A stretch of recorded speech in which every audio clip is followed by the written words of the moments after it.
안녕하세요. 유튜브 시청자 여러분, 막마또입니다. 이번에 알려드릴 사건은 부천에서 발생한 토막 사건입니다. 이 사건은 꽤나 충격적인 내용이 담겨 있으므로 시청 시 유의하시길 바랍니다. 인천 아동학대 사건으로 인해 각 초등학교를 조사해 장기결석 아동에 대해 조사를 하고 있었습니다. 그러던 중 장학사는 부천 원미구의 한 초등학교에서 3년 동안 최군이 장기결석 아동이란 것을 확인 후 부천 원미경찰서에 수사를 요청했습니다. 최군의 부모를 조사하던 중 충격적인 범죄 사실이 발견되어 세상 밖으로 나왔습니다. 사건 발생 전 어떤 일들이 있었을까요? 최군의 부모는 2012년 3월 부천의 한 초등학교에 보통 또래와 같이 입학을 시켰습니다. 당시 최군은 입학한 지 얼마 안 되고 3월 12일 같은 반 여학생의 얼굴을 연필로 찌르고 옷에 낙서를 하는 등 말썽을 피웠고, 최군의 부모는 최군의 문제를 거론하며 학교 측에 최군을 홈스쿨링을 하겠다는 핑계로 학교에 출석시키지 않았습니다. 그렇게 하면서 최군을 장기결석시켰습니다. 당시 최군의 담임교사는 최군의 어머니 한씨에게 왜 아이가 학교에 나오지 않냐고 전화로 물었지만 한씨는 아이를 대안학교로 보내거나 집에서 가르치겠다며 전화를 끊었습니다. 또한 담임교사와 학년부장 교사가 2차례 가정 방문을 했지만 아무도 만나지 못했다고 합니다. 그리고 학교 행정실은 최군의 거주지 관할 주민센터에 장기결석 학생이 있으니 그 집에 출석해달라며 공문을 보냈지만 최군의 거주지 관할 주민센터 심곡 3동 주민센터는 이런 공문을 아무런 조치 없이 묵살시켰습니다. 이렇게 최군의 행적은 잊혀져 가나 싶었지만 인천 아동학대 사건이 발생하며 장학사는 최군에 대한 행적을 조사하게 되었고 경찰에게 수사를 요청했습니다.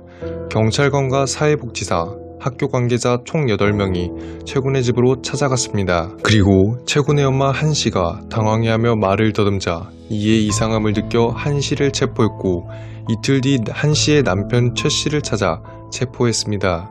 이렇게 체포한 후 경찰은 최군의 소재를 물었고 최씨는 아들이 죽었다고 말했습니다.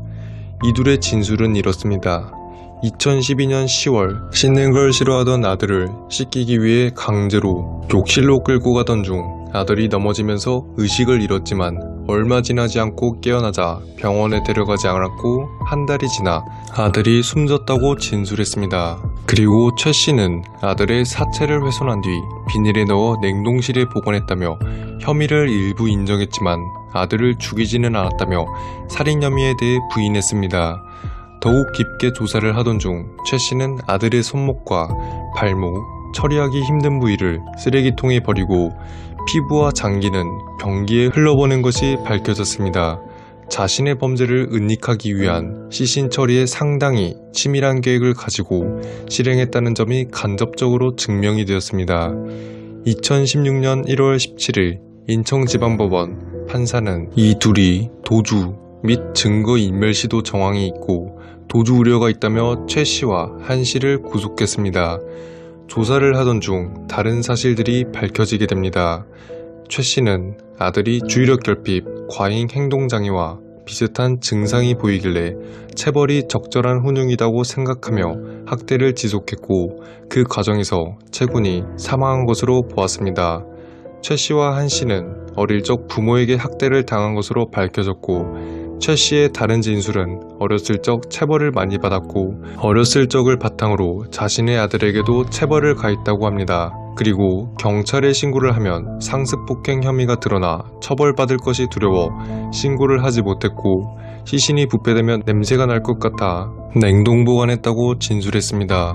한 씨는 자신은 범죄에 가담하지 않았다고 하지만 조사 결과 최군의 시체를 외부에 갖다 버리거나 유기하고 보관하는 과정에 적극 가담한 사실이 밝혀졌습니다.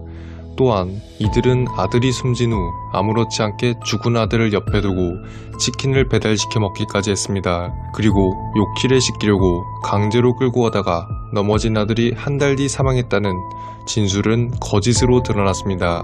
최 씨는 최군이 사망 전날 술을 과하게 마시고 집으로 들어와서 최군을 2시간 동안 폭행한 사실이 밝혀졌습니다. 2012년 10월 90kg의 최 씨는 16kg의 최군의 얼굴과 가슴을 수십 차례 권투를 하듯 폭행을 했고, 엎드리게 한 상태에서 발로 차 머리를 바닥에 부딪히게 하고, 최 씨는 이렇게 폭행을 하다가 아들이 죽을 수도 있겠다는 생각을 하면서도 폭행을 멈추지 않았고, 당시 최군은 지속적인 폭행과 굶주림으로 몸을 제대로 움직이지 못하고 대소변도 누워서 봐야 할 정도였다고 합니다. 그리고 그 악마 부모는 다음날 아들이 숨지자 대형마트에서 시신훼손에 사용할 흉기와 둔기 등 다양한 도구를 구입했습니다. 당시 이 부부에게는 친딸이 있었습니다. 아내 한 씨는 친정에 잠시 딸을 맡겼고, 4일 동안 최군의 시신을 훼손 후 신원을 확인할 수 있는 머리 부분만 냉동 보관하고, 나머지 시신은 변기에 버리거나 쓰레기 봉투에 담아 유기했고, 3년 동안 최군의 훼손된 사체를 냉동 보관했다는 점이 밝혀졌습니다.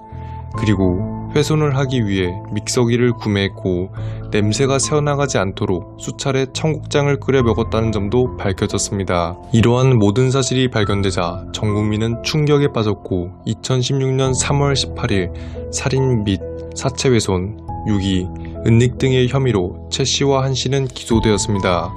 그리고 최 씨와 한 씨는 구속 기소되고 구치소에서 10차례 이상 반성문을 썼고, 한 씨는 출소 후 조리사 자격증을 따 식당을 운영하고 싶다는 의견서를 법원에 제출한 사실이 알려져 반성하는 모습이 보이지 않는다는 지적을 받기도 했습니다.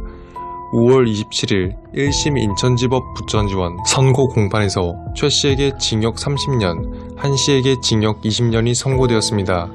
최 씨와 검찰은 각각 5월 30일과 6월 1일 법원에 항소장을 제출했습니다. 2016년 8월 29일 2심 서울고등법원 결심 공판에서 검찰은 최 씨에게 무기징역, 한 씨에게 징역 20년형을 구형했습니다.